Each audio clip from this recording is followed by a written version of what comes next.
Get your suggestions in for potential CDMs Liverpool could look at in the January transfer window, and also let me know your thoughts on Endo versus McAllister. Who do you think is best in that 6 role? And if you're going to go with neither of them, then who are you putting there? What is up, guys? It's James from CopLogic. Welcome back to the channel. We've got a little bit of news to go through regarding the Andre situation and his potential move to Liverpool in January. But before I get into that, I want to talk a little bit deeper about the number 6.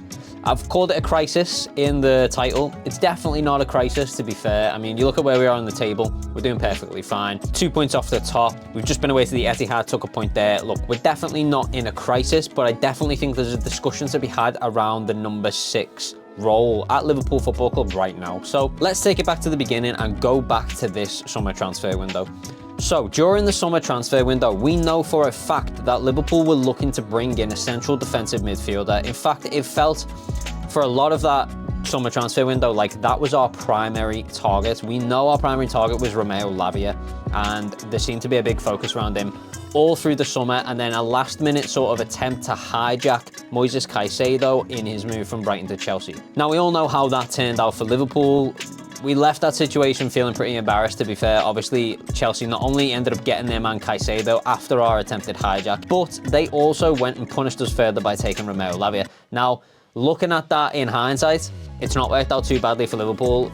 You know, we wouldn't have known this at the time, but Caicedo's hardly set the world alight at Chelsea. To be fair, though, not many players have. I mean, Chelsea are definitely a club in a crisis. As I said, Caicedo not really set the world alight, and then Romeo Lavia, with the injury and stuff, he hasn't even had a game yet. So I think Liverpool definitely looked out there because that could have been us in that similar situation. But what it did mean was Liverpool had to shift their focus in terms of what they were going to do for a central defensive midfielder that summer. And what we ended up doing was buying Wataru Endo. Is Wataru Endo Liverpool's first choice central defensive midfielder? I think at this stage, you know, we're almost at Christmas now. It's clear that he's not the first choice. I think regardless of what you think of his performances, and when he has played, I don't think he's been that bad, to be completely honest with you. I think also, to be fair, his role is very clear at Liverpool Football Club. He feels like the new James Milner. Now, obviously, we had to buy a central defensive midfielder because Liverpool lost Jordan Henderson, Fabinho and James Milner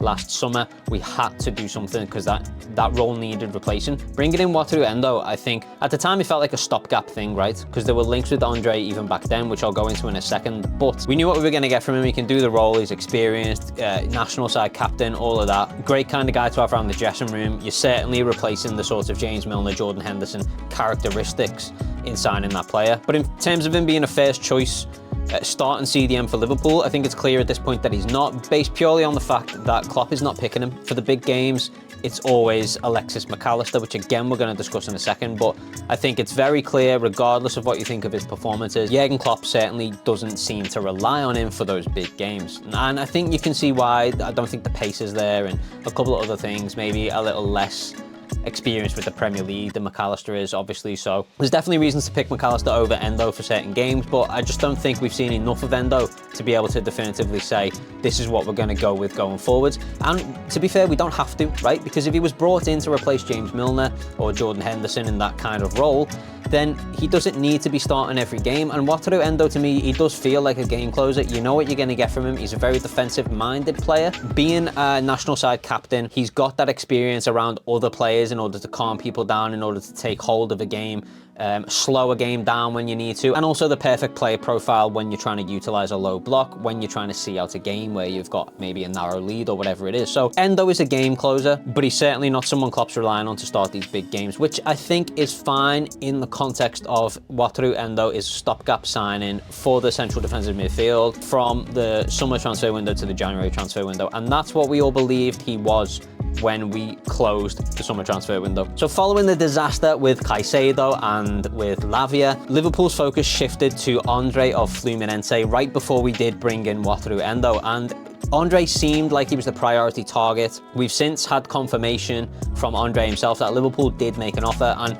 to be fair, this was denied by Liverpool, but there doesn't really seem to be any reason for Andre to lie about it. He put out an interview basically saying that he'd ultimately decided, despite the offer from Liverpool and how great of an offer it was, the kind of club that everyone would want to go to and almost an offer that you can't turn down, he felt a sense of obligation to Fluminense to see the season out, because of course their season doesn't finish until December. which again, it kind of lined up with the theory that Wataru Endo was a stopgap signing and that, you know, Fluminense season would end in December. We'd come back in January, at which point Andre would be free to move somewhere and we'd pick him up then. Liverpool unwilling to pay the release clause in the summer, probably because they knew if they waited until January, they could get him a little bit cheaper than that release clause. Hence why they go for someone else like Wataru Endo. However, the situation with Andre now seems to be that Liverpool are likely to pull out of this deal altogether, even in January. Reports from Fabrizio Romano suggest that Arsenal and Fulham are interested. From what I've heard, it's most likely going to be Fulham who are looking to, again, sell Polina. That was a deal they were trying to get done in the summer.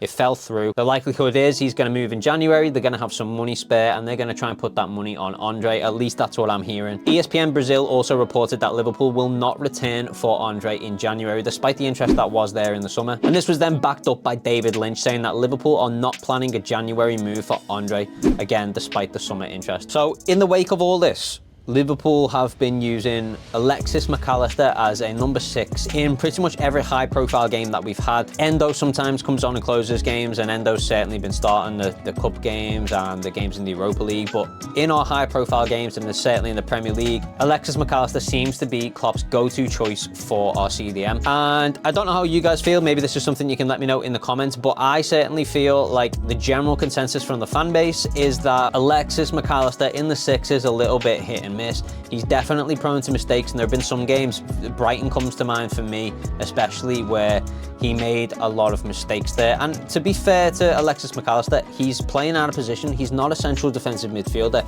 He is a central midfielder / attacking midfielder, and that is what we bought him for, and that is the role that I think all of us want to see him play, because Liverpool are at their best when they've got McAllister and Szoboszlai side by side in that central midfield role. Using him as a CDM is playing him out of position, whatever way you look at it, and whatever you think of his performances, it's hard to judge a player when they're being forced to play out of position. But it is important, if we as a fan base feel like Alexis McAllister isn't quite enough in that role, that it is addressed by the football club, especially when we're in the position we're in. We are currently 2 points behind top of the league. January is right around the corner. We're just approaching Christmas now, and if we can get to this January transfer window in a similar position, fix any holes that we've got in the squad, we could genuinely push for potentially a Premier League title. I think the general consensus seems to be that people aren't super happy with it, and it's just a case of we have to use him because we don't really have anyone else. Obviously, Stefan Bajcetic is still injured and Thiago is still injured. How I feel about those two players, it maybe taking up that role after January, I'll get into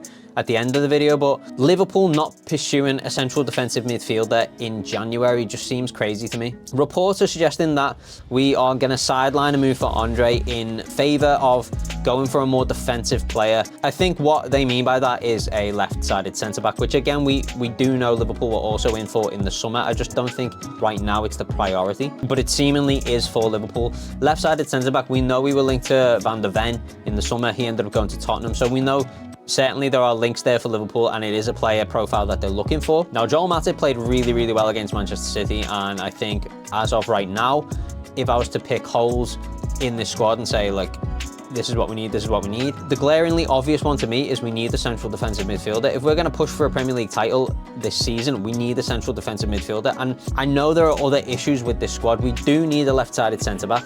We do need a backup right-back, because Trent can't really play every single game. And, you know, Joe Gomez, as happy as I am with him in that role, he's a centre-back. But also, we need a right winger, because we've only got Mo Salah at the moment. And I know, again, Luis Diaz can play on the right side, but what we need is a right winger, someone to understudy Mo Salah, because we don't know what's going to happen with Mo even at the end of this season. You know, are we going to look at a contract renewal, or are we going to accept that we're going to let him go for free later, or are the club going to look to sell him? That's something we can discuss in another video, but the point is, I think right now the glaringly obvious hole in the team is the central defensive midfield, is that number 6 role, and it just baffles me that we're apparently now walking away from an Andre deal, a player profile that seems absolutely perfect. He's young, he's dedicated defensive midfielder, which is exactly what we need, and he's going to be available in January because Fluminense season ends in December. On top of this, he's a player that we know Liverpool were already interested in, and if reports are to be believed from Andre himself, Liverpool already made that offer in the summer. So it just doesn't make sense to me that we'd walk away from it. For me, Liverpool need a central defensive midfielder this season if we're going to push for a title.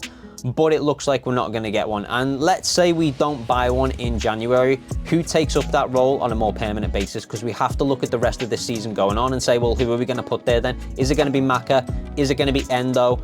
Are there other options there? Curtis Jones can play in the 6, but I don't think he's good enough. Stefan Bajcetic, of course, has looked brilliant last season when he was getting game time, but he's been injured for a very long time. He's been out for a very long time, and he's very young and inexperienced. It's too much pressure to put on a player of his age. We also don't know when he's going to come back, and we don't know what his form is going to be like after that injury. So again, I don't think it's fair to say, well, Stefan Bajcetic can jump in on that role for the end of the season. Thiago, similarly, I think there's a very big chance he leaves the club in the summer anyway, so he's not really a player that I want to focus or build a team around, because he's probably not going to be here long term. And he's very, very unreliable in terms of his injury record. It really only leaves us with two options if you look at the team as it is right now, and that's Wataru, Endo, and Alexis McAllister. It's clear from the game time that Endo's getting, Jurgen Klopp is not really looking at him as a starter or as the #1 choice for central defensive midfield, and that #1 choice is Alexis McAllister. So what I want to know really is, do you guys think Alexis McAllister is good enough? Do you think it's unfair on McAllister playing him out of position like that? You know, if we had a dedicated #6, it would allow us to use Alexis McAllister as a central midfielder, which is what he's best at, and it's what we bought him for. And that would also allow us then to get the best out of this squad, the best out of this team, and give us the best chance going forwards to push for a Premier League title. So for me, none of this makes any sense. I don't really think the players we've got in that 6 role right now are enough, and I desperately think we do need to sign one in January. If we were to sign one in January, let me know in the comments who you'd be looking at, what potential targets there are out there, and of course we will be doing videos in January covering all of that. There are a couple of options out there, but it really does look like Liverpool are pushing for a left-sided centre-back, at least at the moment. My only hope is that Liverpool are sort of letting word go quiet and stale on the Andre situation so that they can do a sort of covert sweep in for the player in January. But I guess we'll have to wait and see in around about a month's time if any news is kicked up in regards to Andre again. But it looks like for now, Liverpool are moving away from that deal, and I do think there is a big issue around Liverpool's #6 position, because let's face it, we're in a position right now where we genuinely could be looking at pushing for a Premier League title after Christmas, and I think that is the one role we need to fill. But let me know what you guys think in the comments below. Get your suggestions in for potential CDMs Liverpool could look at in the January transfer window, and also let me know your thoughts on Endo versus McAllister. Who do you think is best in that 6 role? And if you're going to go with neither of them, then who are you putting there? I have heard people talking about even maybe trying Trent Alexander-Arnold in that position, but then that brings up the issue about right back. But look, this is your chance to get down in the comments and let me know what you guys think. If you are enjoying the videos, don't forget to like this video because it really helps us out and it's free. So just slap that like button for us, please. And make sure you subscribe if you're not already, especially because that January transfer window is coming up and we absolutely smashed it. We were on top of everything over the summer transfer window. We will be doing the same thing again over January. So if you are interested in all those potential sign-ins and rumors and links coming up in January, make sure you hit that subscribe button. And as always, guys, we will see you in the next video. We've got Lask on Thursday, so match preview will be out for that tomorrow, and I will see you guys in the next video. Peace.